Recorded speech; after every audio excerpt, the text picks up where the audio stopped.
Um, I'll start out. Nice presentation materials, John. I really appreciate that. A couple of questions. Just, I'm curious. Are you in the sandbox program? I'm not currently, no. Yeah, curious. Was that something you guys looked at, or was that filled up, or just curious? No, we've looked at it briefly. The reason we're not is because we're really early into this process. We've talked to some people. We're friends with a lot of people that are in the program, some companies in there. We've talked to some of the IP people at the university because we're working on patenting stuff, and they've suggested it. We're looking into that, and we're looking at other programs around the area. Okay. And one follow-up, and this is always a question when it's when the company's affiliated with a university, but can you maybe just real quickly, the IP ownership issues that might be surrounding what you guys are doing and the relationship with UC Santa Cruz? Yeah, so right, we've developed this at the university, and so the university owns the IP that we want to use. In all of our discussions with the technology transfer office, they have told us that the way that they do it at the university is very relaxed, and that we can basically make agreements to where we're the only licensees of the technology for a fairly extended period of time. And so the way it would work is we would patent it with them and have to license it from the university, but we can get exclusive rights and all of that. That's kind of, yeah, I guess that's our view of it. Okay, great, thank you. I've seen some of those agreements with some other companies that I've worked with, so that's interesting. So I do have a question, and it's about kind of what differentiates you guys, and what is the optimized asset, and how would you position that?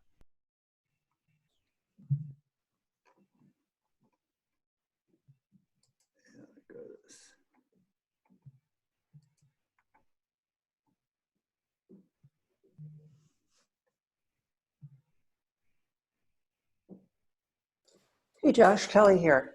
Good morning. Morning. Thanks for putting forth this great project. It's really quite something. Thanks for having me. Oh, absolutely. Say, listen, there's a little bit of concern about, the people with a big stick like Amazon, who have been doing this kind of pursuit of technology for a long time. From your perspective, what kind of a threat do you face from them? I don't really view it as a threat, but you look very ghosty, Andy. You still look very ghosty. I guess with this light, there's nothing to do, and I don't have a green screen in the back to put on there. I already tried with the mountains, and I tried with the blue sky. Same effort. All right. Well, we figured that out. Good. Okay, Thomas. Yeah. Hey, thanks. Thanks for joining us in this new environment, I guess. Couple of questions I had, and nice presentation materials. I like them. Can you speak a little bit to the competition? I mean, what I didn't know is what the solar companies are currently doing and who they're utilizing, and how you guys are going to supplant that. So it's maybe more of what your competitive advantage is, and who is the competition. Yeah, sure.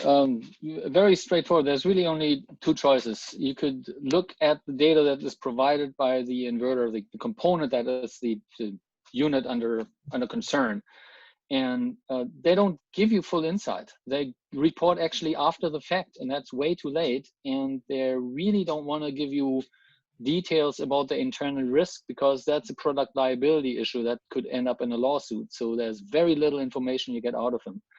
The majority of companies use third parties. They're called monitoring firms, and they do a really good job on the panels, but they also rely on the same data that the inverter company gives them through custom APIs, custom communication scripts they have to develop for that to regurgitate the information. And that doesn't give them any insight into what's really happening. So the biggest advantage that we have is that we developed our own health monitoring signal. So this is data we are producing through our algorithm, And that gives us the insight into the unit that nobody else can even have. And that's our own data. That's private data that we are developing and we are monitoring, we are tracking. And that is something that has been over the last decade, I haven't seen anything that even gets close to it. Mm-hmm. Great, thank you.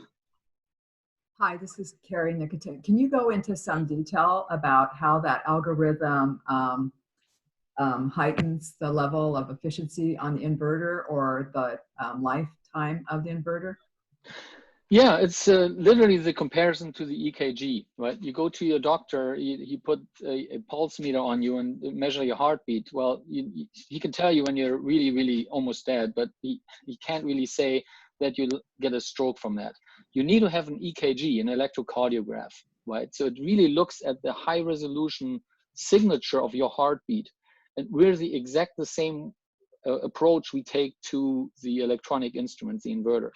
So we actually look at the noise signals, and our algorithm disseminates that into the reaction. How does this unit react when it's been stressed, when it changes? How well does it respond to change?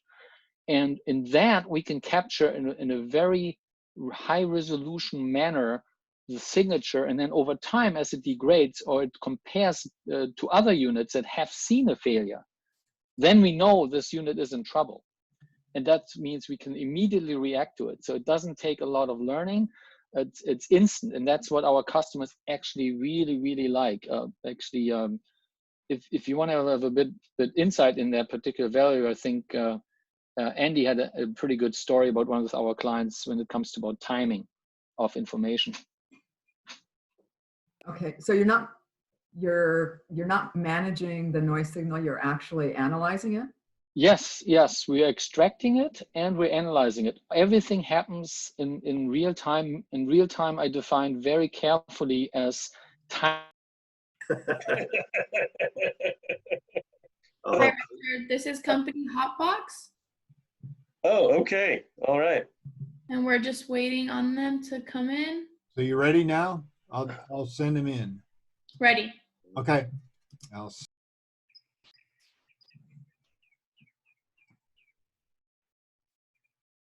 Hey, Brad. How you doing? Good. How are Good. you?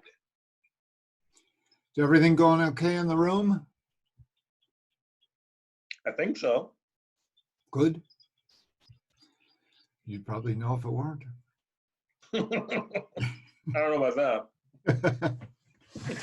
Yeah, I want to next week. Now that we're through Startup Challenge, I want to get and I mentioned this a couple of weeks ago and just didn't get to it, but get you and Jenny Kwan and I together and pick up on the venture fund discussion.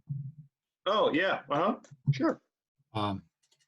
So Monday, Tuesday are full. What does Wednesday look like? Hold on.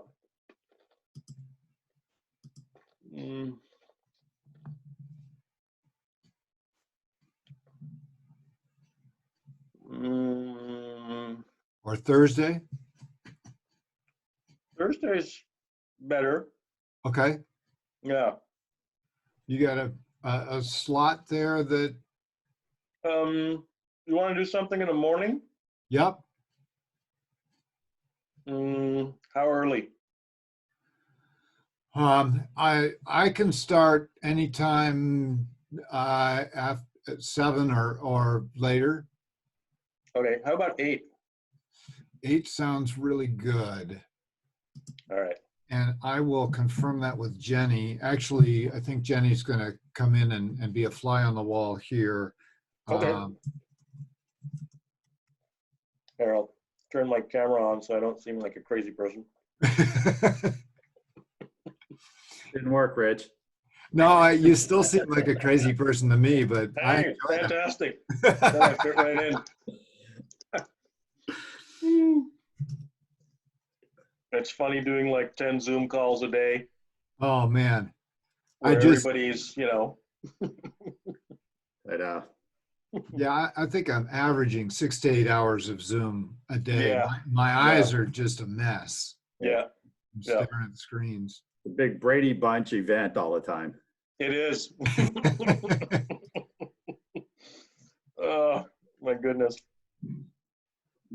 It's totally a different, yeah, it's taking some getting used to. Yeah. That's for sure. I'm sure it's just using it, more and more often, just navigating all the various things. Because I get a little clunky from time to time on it, even just going back and forth on the, updating the judges' sheets and then to the picture. Mm-hmm. Sure. But like everything, I'm sure, as you do it more, you kind of master the various things. Yeah.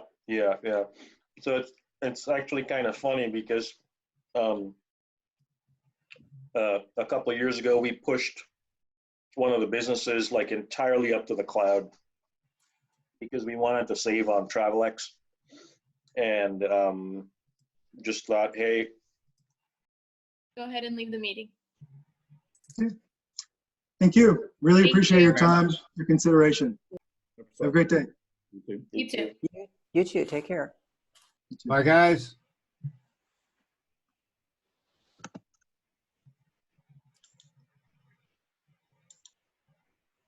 All right.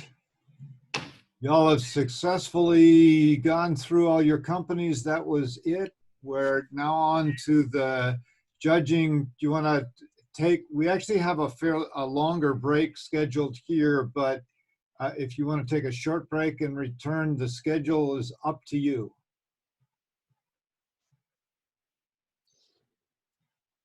I go for a short one. Yeah, I do a short one. I mean, I'm ready to power through, or a short break either way. I mean, I can power through, just do it. I don't know about other folks though. I just need 2 minutes. Okay. We'll do a 2-minute break. Yeah. And come on back. All right. Lynette, you want to wait in the main room and just make sure they're able to get back in, okay? Which room? In the main room. You have to get back not out. the breakout room, but yeah. If they sign off and sign back in, they'll lose access to the to the breakout room. Okay, if you make me a co-host, I think I can do that. Oh, that's right. I don't think nobody's left it. Yeah, I don't think anybody. And even if they do jump back on, Oh, they did. We Yeah, can see waiting where. Good point. They're still here. Still signed in.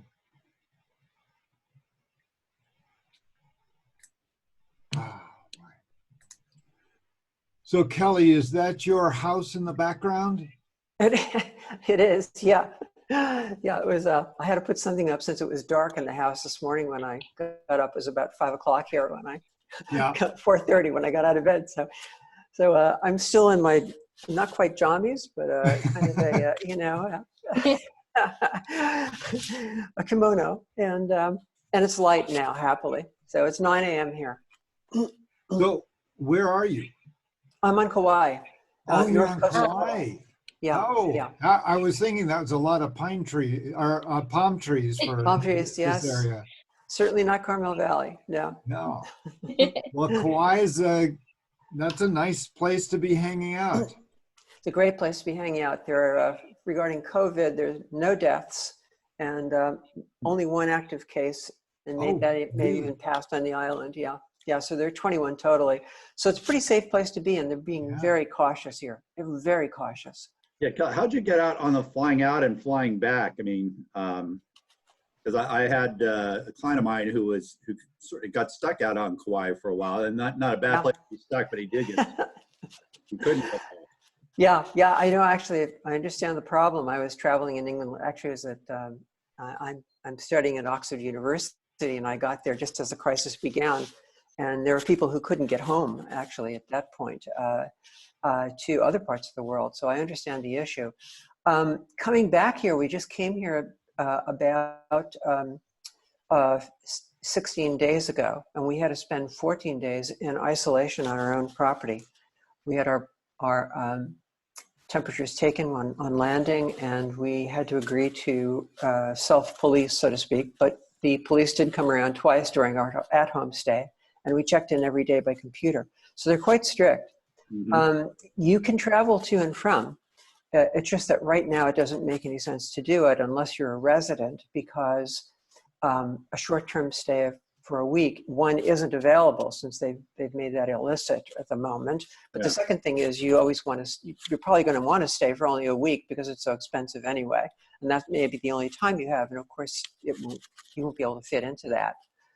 So when we flew over, there were about 20 people on an Airbus and nobody in San Francisco airport. It was amazing. Yeah. So, but we're getting to use our house. Yay. Yay. Looks like a nice house. And do you front, is the ocean close by? It can't be too far, but. It's not very far. Actually, there's a hike down a cliff that takes you to a beach right nearby. And if you get in the car and drive down to Monterey Bay, it's only about 1.5 miles away. So there's surfing and swimming and snorkeling down there and all kinds of stuff. Were you by Princeville or? Exactly, we're in Princeville, yeah. Yeah, that's what I figured. Yeah, I kind of thought so. Looking at the background, a good friend of mine actually lives. You keep going past Honolulu, and he's a attorney / business consultant and lives full time. Great guy. I should connect you. Oh yeah, that'd be great. Yeah, that's good to know who's doing what on the island for sure. Yeah, he's terrific. Yeah, I'd love to do that. Yeah. That's a beautiful place. We're really lucky to have done it. And it was just, we were so very successful in business that it became feasible about 2 years ago to do this. And so that was great. And of course, we're retired. So good for you. Awesome. Yeah, that worked out well. So we've got everybody back, and we also have the spreadsheet queen with us. So I'm going to let her describe how we go next here in the judging process. Lynette? Sure. I didn't know I was the spreadsheet queen, but you built it. Yeah, I did. Next up, we'll look at the master score sheet. Did a great job on this, by the way. Thank you. Thank you. Yeah. I've got really good feedback. So this is a little bit of a refined one from the qualifying round. So I'm a little bit proud of this one. That's okay. So Brad, do you want me to share my screen? Or should we just look at it together? Actually, I can go ahead and let me do a share screen here. Okay. And then individuals can either look at their own or look at the screen. Whoops, sorry about that. Bumped my mouse. All right. So, and it's all yours, judges, to talk through who you think should win this thing. So we have the ranking by score, but we can deliberate and see if anybody disagrees, and we can justify it. Are there any clear teams that you have in mind? Well, I suppose I could start chatting since I've done this a few times previously, and I know Richard has as well. But you know, this seemed to me from the get-go, and I was really trying to ignore the other judges. By the way, there's some justification for isolating one's input, you know, from the other judges' input, so you don't get biased by other people's point of view. So it might be a consideration in the future, by the way, for that. But I think that the ranking 1, 2, 3 here is pretty good. You know, I noticed there's only a 0.20 difference between the two front runners, 1 and 2. And for my part, I thought that, yeah, Parallel Flight Technologies is a very impressive group and product. But I have to say that I think that InfiniRail really impressed me tremendously because it's a very, very clear-cut solution to a very, very clear problem that could be scaled globally. So I rather thought that they really should be a number 1 recipient. But you know, it's a tough call. The reason why I think that they may be the number 1 is simply that parallel flight technologies does have, in spite of what they say, I think, that devil at the door called Amazon and other organizations, that if they see a good enough opportunity there, one that really makes a difference, they could really mess the nest of parallel flight just because they can, you know, because they've got money and teams to do that, just like the major computer manufacturers or software product manufacturers will put small people out of business by co-opting 80% of their idea and leaving the rest behind. So a half-cheeked implementation could actually put parallel flight into difficult straits. So anyway, that's, and I think ex vivo, I think they're onto something. We need business people involved, I think, to really get them device background. I think that that they could have something here. So I'll shut up at that point and let other people talk. Yeah, I'll go. I pretty much agree with that analysis. I think I had parallel flight ahead of Infiniral, but I did improve my rank of Infiniral as they spoke. I think I bumped them up in 1 or 2 categories on my numbers after the presentation. I thought, and the Q&A is very short, so it's really hard to know, but I had more confidence about them after the Q&A. They came across as very competent, serious, and experienced. Now, are they? I don't know, but they certainly seem that way. I do think with parallel flight, and this may be unfair to them and to the other ones, it does seem like they're sort of past this competition. Mm-hmm. And so I don't want to penalize for them because they were, you know, they did get in. However, I guess my bias is I'd rather see it go to somebody else, because not because of that, but if it's that close, then I could certainly be persuaded to go to Infiniral, because I do like them a lot better than, I think their materials could use a little bit better presentation in some parts of it. Not a lot, but I think it could, because after I read it, I go, I wasn't that interested. But yeah, I agree pretty much with the top 3. I think ex vivo a little too early. I think it's still more of a bit more of a school project, better than a school project, but not really a business yet. So yeah, I could flip the 1 and 2. And just to round it out, I see Luma's 4. I really wanted to like them, but I just think they're kind of limited to what they are. Mm-hmm. I agree with you both, Kelly and Tom, in that I wasn't in for the Q&A from Infiniral, but having done a bit of work in the solar industry, I do understand the need for that. I was hoping that I could make it in the Q&A to kind of get some more feedback. It seemed from the information that they presented that, you know, one of the challenges they had was, I think that's the one where they didn't really have a financial person there. They were speaking mostly about the engineering and the marketing and so on, and they could use maybe a little bit of help on that. And then I also didn't want to penalize parallel flight, but they've been around a bit, and I've seen them in other things and so on. And I agree with you, Kelly, that I think, you know, just from a hardware perspective, if somebody came along just a little bit cheaper, you know, say that 80% rule or something, they could be in a little bit of a pickle if somebody else were to come along and said, okay, we can scale this faster, cheaper, better than you. Then, you know, what are they doing? Like, how would they protect any IP that they have? So although I did give them a higher score in the thing, I could be persuaded to give it to Infiniral over parallel flight because it's it's newer, and I think one of my comments was that parallel flight was past this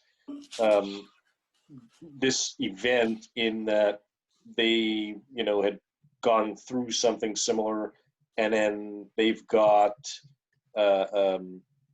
already got a seed round. They're on their path already to a Series A, whereas, you know, this is more of, you know, kind of like, okay, let's get them to us, you know, to pass the friends and family, or if it's a friends and family stage, let's get them to a seed. But if you know, they're already on the way, on the track to an A for 8 million or whatever it is they're going to raise, you know, I think I could be compelled to say yes to go to Infinerel instead of Parallel. But I don't want it to be a penalty for them, but at the same time, you know, I do think that Infinerel is onto something.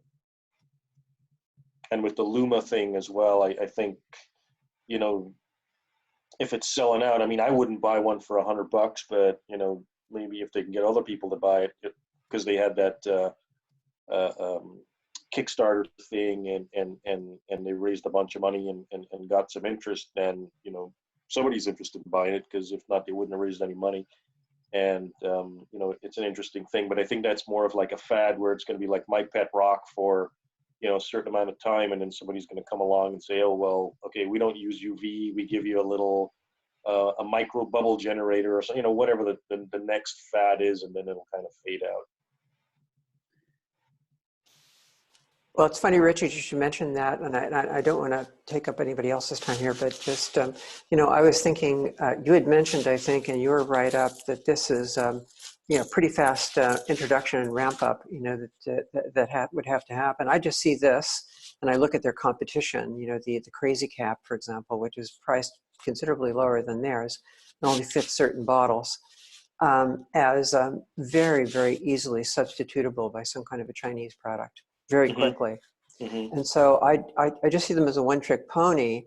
And if they're more than that, I wish they would have put something more information in their pitch, because yeah, that would have actually made some difference, at least in my own mind. But it wasn't there, and they were pitching the single product, which I think, as you say, there are people, and I don't mean this to seem disparaging, there are germaphobes out there who will pay a lot for this kind of a thing, but probably only once.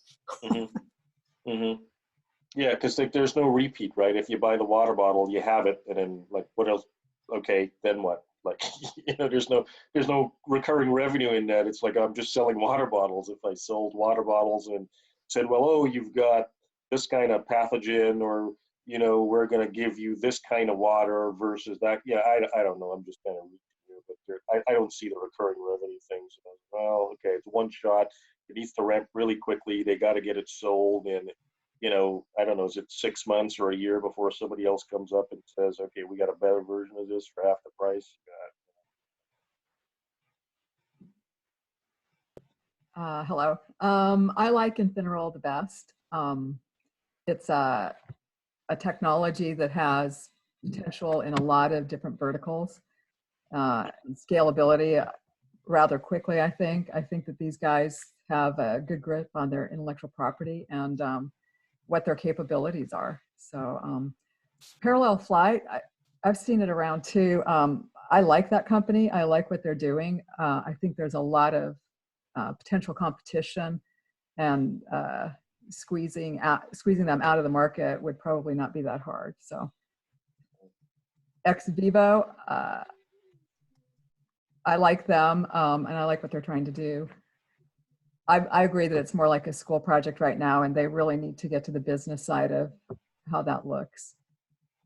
Luma Water, I agree with everyone on that. It's a one-trick pony, and it needs to do a really fast push into market and then try to diversify itself or rely on its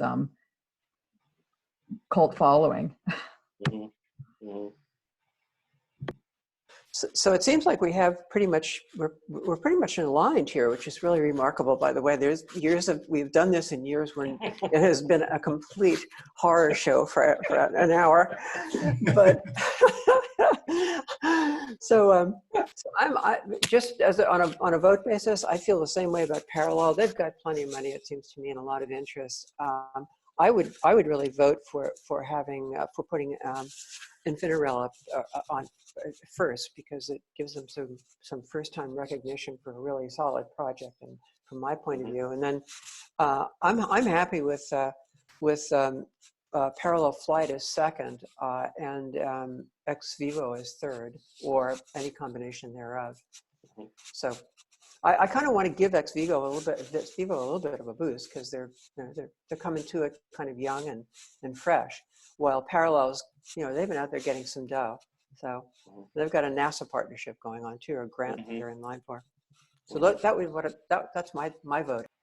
Yeah, can I just to round it out, because there are other companies on here, and Brad, I don't know if we're just, the idea is, hey, just get the 1, 2, and 3. Planted places, I think, at least I didn't have them in the top 3, but I think some folks were grading them pretty well, and they came in 5th. Any thoughts on them to move them up? Again, Q&A is tough, and it's so short, but I didn't like it as much after the Q&A. I liked it more after initially. And I'm not sure why, other than I didn't feel like it was, she didn't seem as focused as I thought she was going to be, at least on paper. I don't know if other people had a different impression, or maybe that was yeah, I'm in line with you as well, Tom. I see it as a really hard thing, in that it didn't seem like you were saying there, the focus, because when you ask the question about, well, who's the target market? Is it an urban thing for people in apartments, or people that are living in houses, suburbia land, or so on? And there wasn't a clear, definitive answer, and I was expecting her to say with conviction, both, for different reasons, but it seemed like it was kind of a skirt going around to say, well, we can sell it here, we can sell it there. And then the part about, the vertical farming, I think, I don't know if it was a misunderstanding, but it was presented from their perspective as like, okay, there are going to be these living walls in supermarkets where people go and pick the food. And they're like, no, that's not it. It's like you set up this massive greenhouse, whether it's on top of a building or in an old warehouse, that's sealed and automated like they're doing in Holland. And, seedlings go in on one side and plants come out the other. And, you got 2 people touching it maybe, or none. And so on. And then the part about limiting the choice of what's available is like, well, okay, yes, I get it. People don't want to touch their food, but, plants are something that it's gonna get touched, even if, somebody's if you're doing it in your home, you're still exposed to the air, your climate, where you live, and the rest of the family members. So either way, something's going to happen. Or if you have a pet or an animal in your house, it's, it's that kind of thing.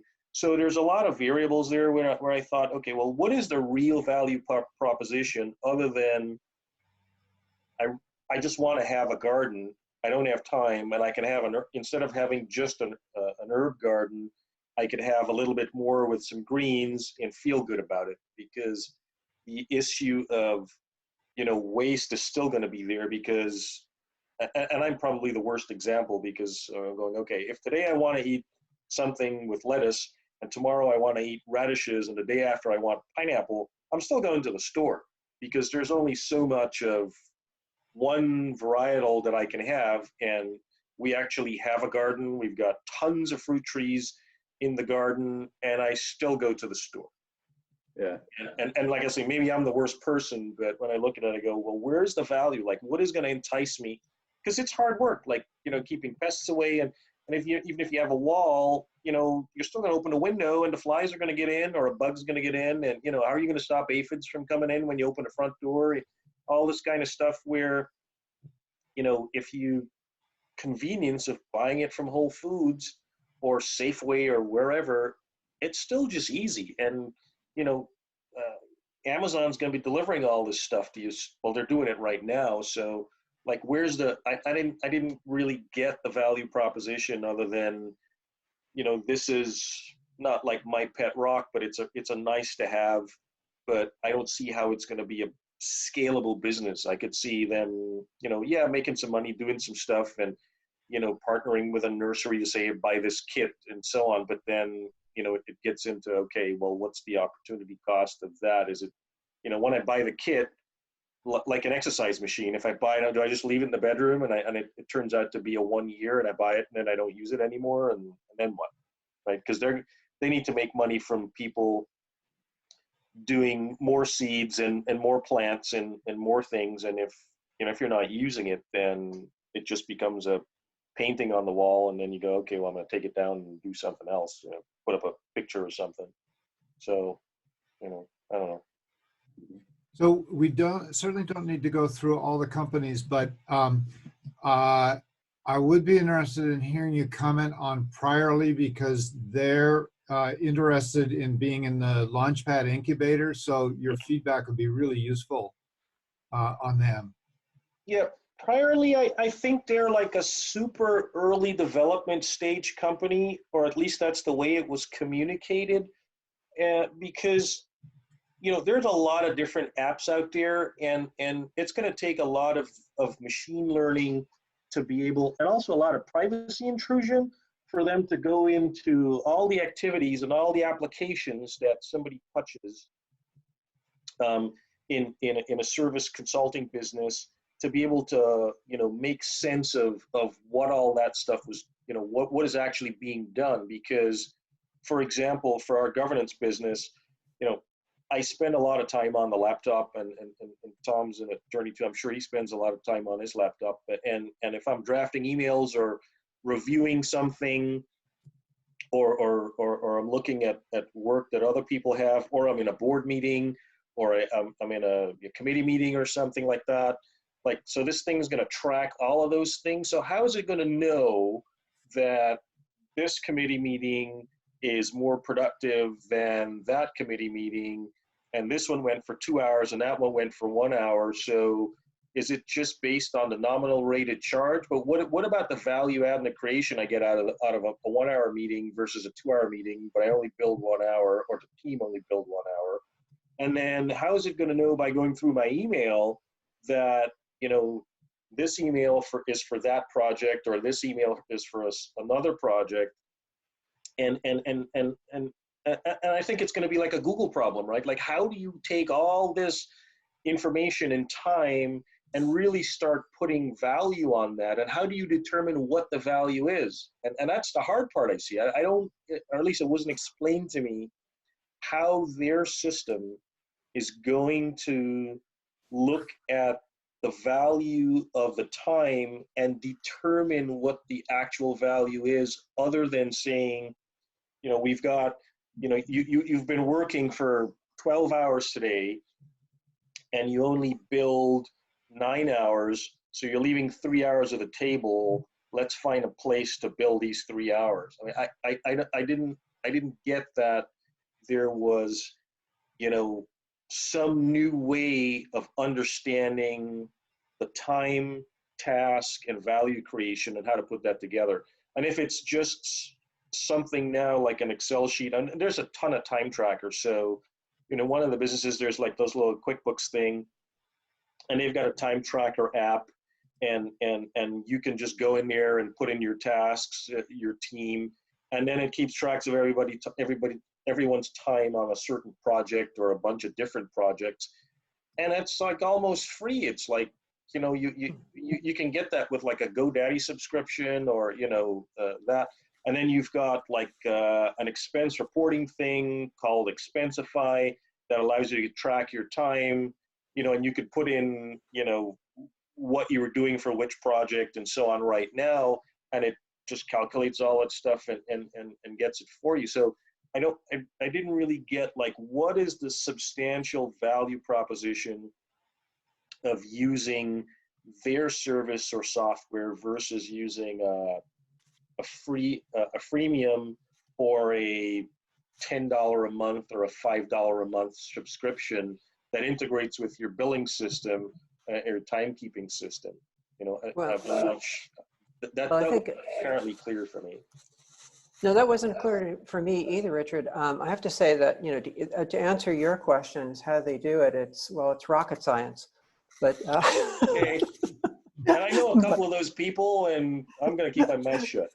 Right, exactly. So, no, but I think briefly, what troubles me is a lack of clarity about how it was going to be done. It clearly has to be big data and rather intrusive data.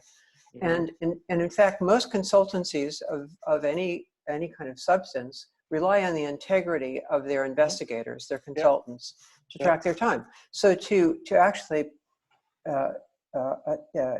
assert that an organization would be tracking your time for you, because the value proposition I think that they're putting forth is that this is done completely automatically and outside of human control, strikes me as not only scary but also disrespectful from a professional standpoint. So I wanted to run the other way, and I kind of thought if I was ever employed by a company like that, I would simply, if I was a CEO, I would never institute it. And the second thing was, if I was an employee or a consultant, I would either not consider the job, or if it was instituted while I was there, I would go find another job at another company not using that software as quickly as I could. So that's why I kind of put them in the tank, so to speak, for lack of clarity and for privacy issues that I thought were almost insurmountable. So. Yeah, I agree. To me, it seemed like, my gut was it was more like spyware. And I think it could have unintended consequences. I think people would game the system. Figure out what are the metrics that I'm being measured by, and then I'm gonna leave open or use the one that they think is what I should be doing. Sounds terrible, but I think that's what might happen. I can tell you in the legal world, nobody's going to buy that. Nobody. Oh, sure. Nobody. Yeah, Tom, I kind of, I could see the question. Yeah, but what I think before your boss, quote unquote, and saying.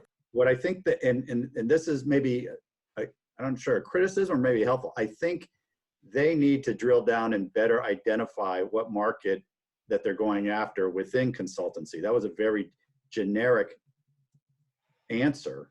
Like, okay, given all these things, who really does want this? And maybe there is some subgroup that does want this. Maybe it's I can't even think of it. Maybe that is it the customers that these consultants have are demanding that it be used. I'm just not sure what target market to go after, and I think they need to. And that goes back to me somewhat of a lack of focus. I almost got the feeling that the presenter was behind a keyboard just thinking this stuff up. I mean, I didn't have a team feel to it. Yeah. But again, in this online short Q&A, again, that may be just a product of the situation we're in the competition.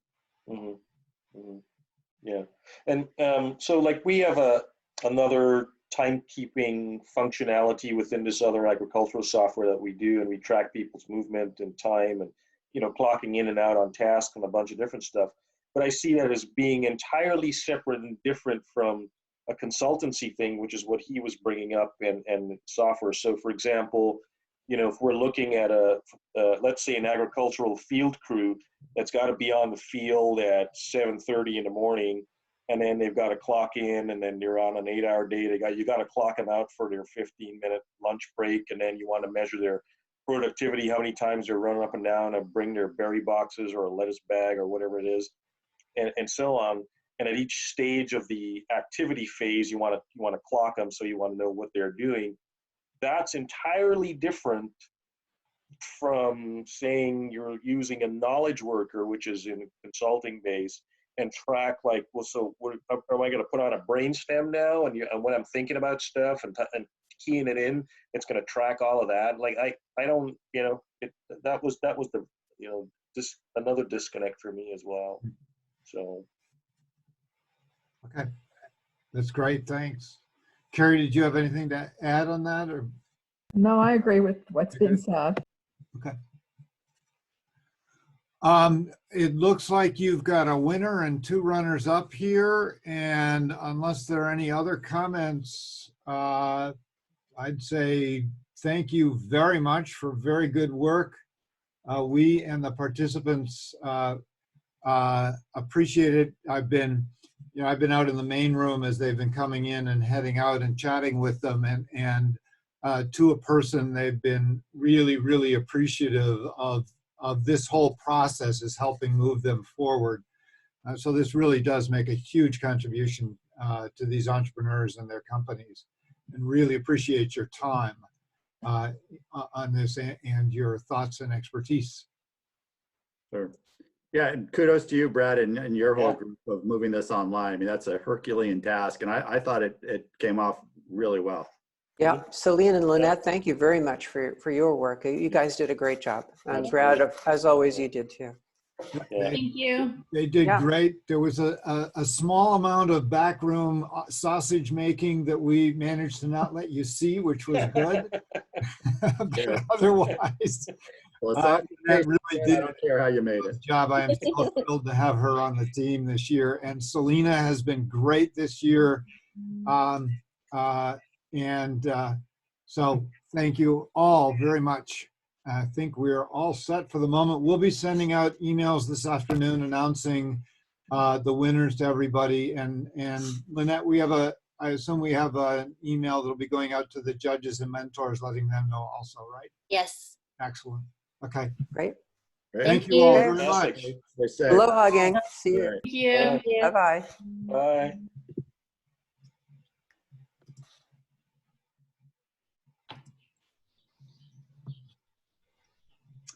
All done. Let's see. So our next stop, I suppose I can stop the recording now.